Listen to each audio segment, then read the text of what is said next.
Welcome to the Week in Politics with Michelle Grattan. I'm Nick Klomp, the Deputy Vice-Chancellor here at the University of Canberra. Hi Michelle. Hello Nick.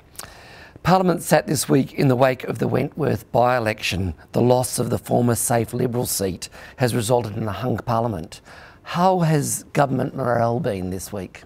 Well, obviously not great, because while some people thought that this defeat was coming, when it actually did hit, then the reaction was, what does this mean for the general election? Some people tried to say, well, it doesn't mean much because this is a very special seat, a wealthy seat, but also a very progressive seat in terms of issues like climate change and refugees.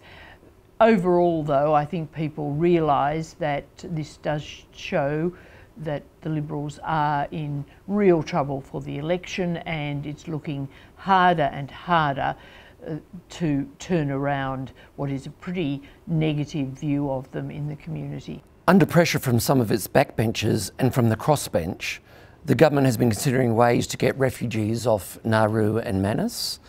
The US resettlement deal has been taking people, but slowly.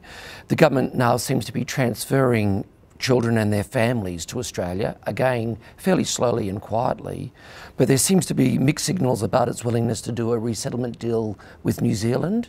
Do you think all of this will be resolved by, say, Christmas? It's hard to know, Nick, because, as you say, the signals coming from the government have been quite confusing. Obviously wants to do something. I think Scott Morrison realises this is an issue where public sentiment is now in favour of getting it resolved. On the other hand, the government over years has been using this issue very strongly against Labor, so it doesn't want to appear to suddenly be changing its tune, and also it doesn't want to send signals to the people smugglers that policy has changed.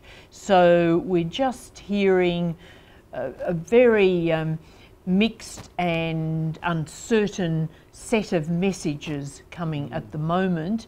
I think we just have to see how this develops over the next few weeks. One interesting thing though at the end of the week was that Julia Banks, Liberal MP, the one who complained about bullying and said she was going to quit Parliament at the election. That's some context about her, but she made a very strong speech on Thursday saying it's really time to do something, that the dangers of starting the people smuggling trade again are not great and don't justify this very harsh policy that we've been pursuing towards these people. Prime Minister Scott Morrison is still struggling with energy policy, an issue that it seems to have plagued this government. On Tuesday, he waved a big stick at power companies to get action in bringing prices down. But will voters buy an approach that seems to sideline the whole issue of emissions reduction? I don't think they will, and this was one of the messages from Wentworth, where climate change was a big issue. Now, the government just doesn't seem to be responding to that message or to all the survey material that's around indicating that people really think it's important to deal with climate change. And so it's said, of course, it will stay in the Paris Agreement, but beyond that, it just pushes the whole issue of emissions to one side, basically because, of course, the ranks are so divided on this issue. It's a totemic issue for the right wing of the Liberal Party, and they just won't tolerate any shift in policy. I think this is a real difficulty going into the election.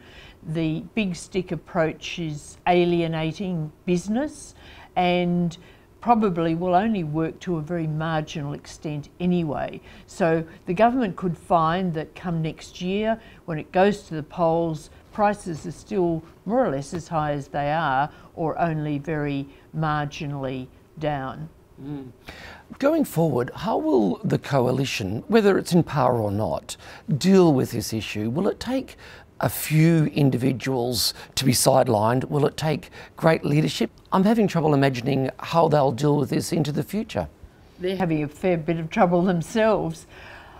It's a difficult question, but I think basically if the coalition loses the election, then there'll be a great rethink about direction and policy. And I think that there will be a big battle in Liberal ranks for the heart and soul of the Liberal Party between the right wing and the moderates. Now, it's hard to know how that will turn out, but I think that it has to go through that battle before it can really come to grips with issues like climate policy, because that issue is really at the centre of this divide in the party. Former Prime Ministers crossed paths this week. Julia Gillard visited Parliament House for the national apology to child sex abuse survivors and for the unveiling of her official portrait. And Kevin Rudd launched the second volume of his autobiography. How were these former leaders received?